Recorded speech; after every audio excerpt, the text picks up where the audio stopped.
tell us. Yeah. But there was something extra he said, which I couldn't tell you then, and I will tell you the reason I couldn't tell you.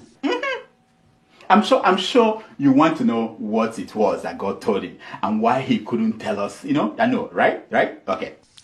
He told me loud and clear that this year, the whole world is going to be on compulsory holiday. God told the great man of God that the whole world will go on compulsory holiday.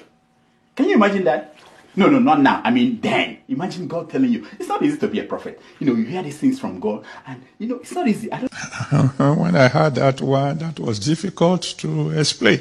Of course. It will be difficult to explain. God told the great man of God that the whole world will go on a compulsory holiday. Can you imagine that? No, not now. I mean, then. Imagine telling the world, that the whole world will go on holiday. It's not easy to be a prophet. They hear all these things from God. They don't know which one to tell us. Watch. When I heard that one, that was difficult to explain. But did God tell him to explain things to us? God told him to tell us, not to explain it to us. After all, his explanation of that child having a convulsion didn't turn out to be well. Didn't turn out to be right. So why did the great man of God refuse to tell us? Why? He said that the last time the world got close to having a holiday was after 9/11, that attack on the World Trade Center in New York.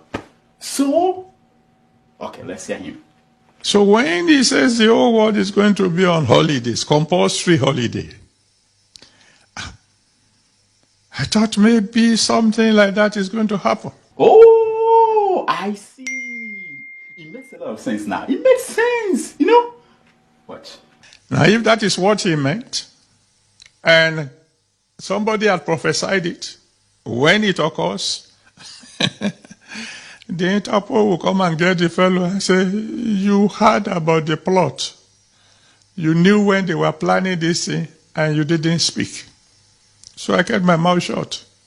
Wait a minute.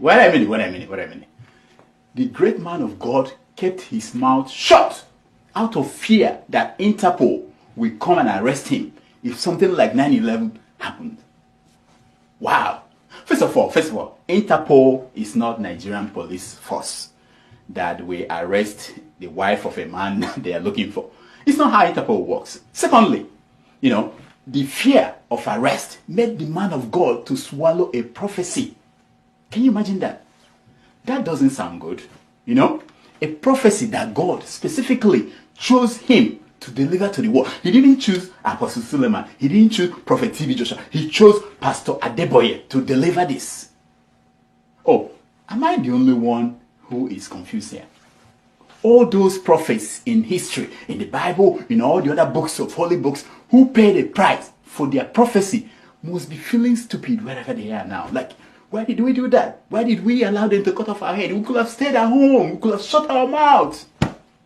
But more importantly, if Pastor Adeboye had said something, who knows? Someone will have done something to save the lives of thousands of people who are dying today. Forget about God's demand that we should obey him. I'm sure that Pastor Adeboye has been to New York. And in New York City, we say, when you see something, you say something.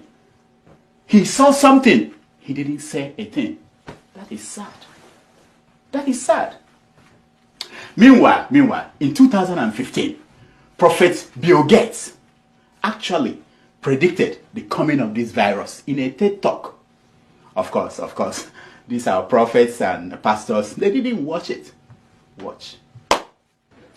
Today, the greatest risk of global catastrophe doesn't look like this. Instead, it looks like this. Yeah.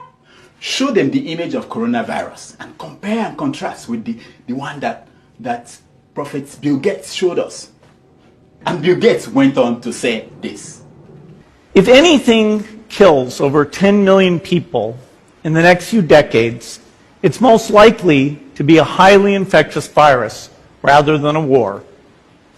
Not missiles, but microbes.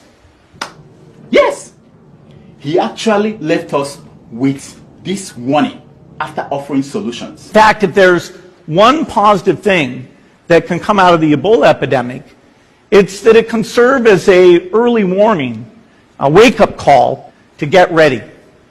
If we start now, we can be ready for the next epidemic. Now, here is Bill Gates today talking about what's going on now. They just passed a $2 trillion relief bill, and now they're talking about more. The kind of research to be ready for the next pandemic is a tens of billions number, so it'll look almost trivial compared to the price we're paying now. Of course, the people who should have paid attention to Bill Gates